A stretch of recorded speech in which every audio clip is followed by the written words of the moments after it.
கோச்சடையான் படங்கள் செய்யாத சாதனையை நான் செய்ததா?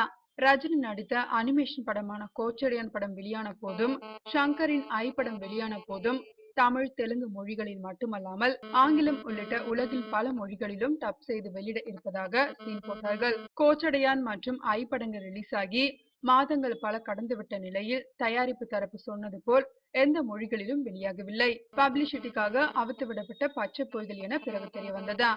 இப்படியெல்லாம் வெட்டி பந்தா வீண் விளம்பரம் எதுவுமின்றி உண்மையிலே நாம் அறிந்திராத மொழிகளில் டப் செய்யப்பட்டு வெளியாக இருக்கிறது நான் படம்.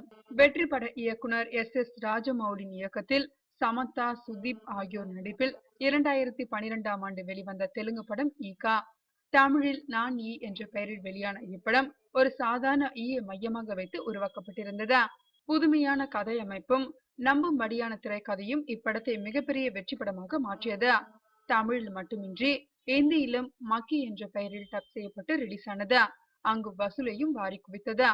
இந்திய மொழிகளில் சூப்பர் ஹிட்டான ஈகா திரைப்படம் இப்போது ஸ்வாலி என்னும் ஆப்பிரிக்க மொழியில் டப் செய்யப்பட்டு ரிலீஸ் ஆகியிருக்கிறது. தெலுங்கு படங்களை பொறுத்தவரை ஸ்வாகிலி மொழியில் இதுவரை எந்த ஒரு திரைப்படமும் வெளியானதில்லை.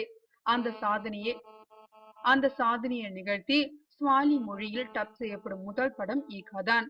கிழக்கு ஆப்பிரிக்கா, தான்சானியா, கென்யா, உகாண்டா, வாண்டா, ரூண்டி, காங்கோ உள்ளிட்ட ஆப்பிரிக்க நாடுகளில் இப்படம் வெளியாகி இருக்கிறது. இப்படத்திற்கு இன்சி என தலைப்பு வைத்திருக்கிறார்கள். இன்சி பட விளம்பரங்களில் தலைப்புக்கு கீழே ஸ்வாஹிலி மொழியில் டேக்லைன் கொடுக்கப்பட்டிருக்கிறது. இதற்கு ஈயின் உச்சகட்ட பழிவாங்கல் என அர்த்தமாம். ஈகாவின் ஸ்வாஹிலி மொழியில் படத்தை தான்சியாவை சேர்ந்த டெப்ஸ் என்டர்டைன்மெண்ட் என்னும் நிறுவனம் தான் ஆப்பிரிக்க மொழியில் வெளியிடுகிறது.